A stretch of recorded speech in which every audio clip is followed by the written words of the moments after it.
Sabe aquela ideia que a gente tem sobre nós mesmos? Pois é, ela passou por uma verdadeira revolução. Hoje a gente vai mergulhar justamente nessa transformação que foi inspirada por uma nova visão tanto na psicologia quanto na filosofia. Pode parecer uma pergunta meio poética, né? Mas a resposta para ela, acredite, deu início a uma baita revolução na psicologia. E o mais surpreendente é que ela se conecta com um dos filósofos mais profundos do século XX. Então, para a gente conseguir entender o impacto dessa revolução, a gente precisa primeiro dar um passo atrás. Vamos voltar para uma época em que o cenário era totalmente dominado por uma figura, assim, gigantesca, Sigmund Freud. A grande sacada do Freud foi enxergar a mente como se fosse uma máquina, sabe? Uma máquina super complexa que funcionava com base em energia, pressão, conflito. Imagina um motor a vapor com todas aquelas engrenagens e pressões internas. A ideia era mais ou menos por aí. E no coração desse modelo todo tinha uma peça central, o famoso complexo de Édipo. Basicamente, era a teoria sobre os desejos e as rivalidades que uma criança tem lá no seu inconsciente dentro da família. E essa ideia virou a chave mestre do Freud, a ferramenta que ele usava para decifrar quase todos os enigmas da mente humana.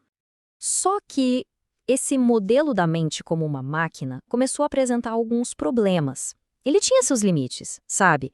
Principalmente na hora de explicar as nossas experiências mais iniciais, a formação do nosso eu. E com esses problemas se acumulando, veio uma crise. E depois da crise, bom, veio a revolução. E isso é interessante porque tem tudo a ver com o que o filósofo da ciência, o Thomas Kuhn, explicou. Ele dizia que a ciência não avança só somando o conhecimento numa linha reta. De vez em quando, acontece uma ruptura total, uma mudança de paradigma. E era exatamente isso que estava prestes a acontecer na psicanálise, uma verdadeira mudança sísmica. É aqui que a coisa muda de figura. A gente sai do mundo do Freud e entra no universo do pediatra e psicanalista D.W. Winnicott. E a mudança é radical. O foco deixa de ser o conflito, o Édipo, e passa a ser algo muito mais fundamental, o nosso processo de amadurecimento. As próprias perguntas que a psicanálise se fazia simplesmente não eram mais as mesmas. Ok, então, vamos entrar de cabeça nesse novo mundo. Para o Winnicott, o ponto de partida de tudo não era um conflito interno, era a relação mais primária que existe. E olha que frase poderosa é essa do Winnicott. Ele dizia que não existe essa coisa de um bebê isoladamente.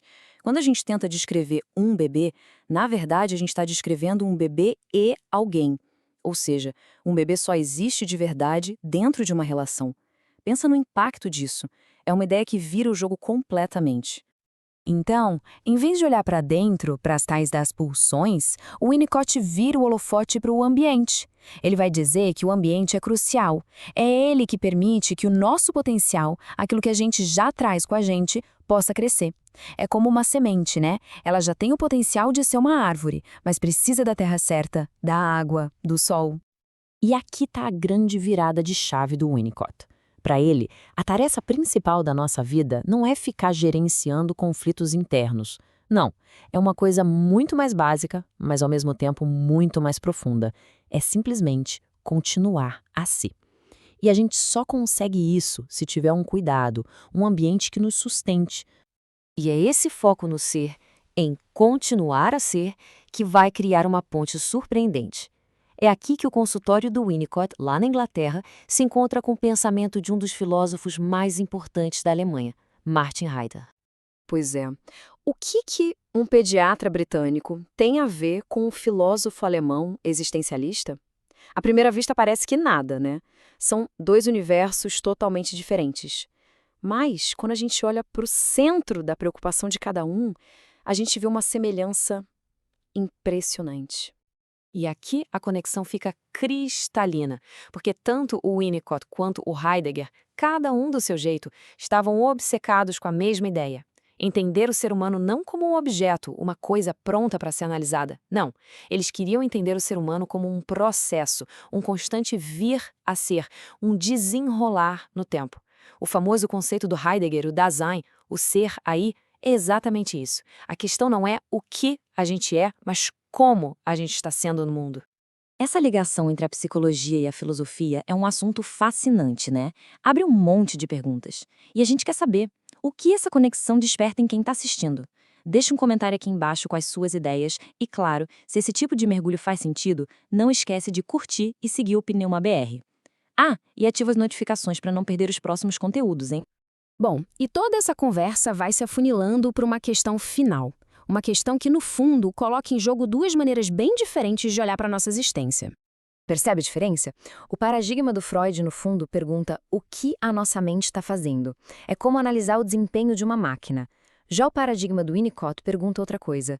O que significa para um ser humano simplesmente ser? A gente sai da ideia de consertar uma máquina quebrada para a ideia de entender e apoiar um processo de existência. Então, a gente termina com essa provocação que vem tanto do Winnicott quanto do Heidegger, uma pergunta que fica ecoando. No fim do dia, o que é que nos define de verdade? É o que a gente faz? São as nossas conquistas, os nossos feitos? Ou é a nossa capacidade, muito mais fundamental, de simplesmente ser? Valeu, pessoal, por acompanhar a gente nesse mergulho. Espero que tenha sido uma reflexão interessante. A gente se vê na próxima.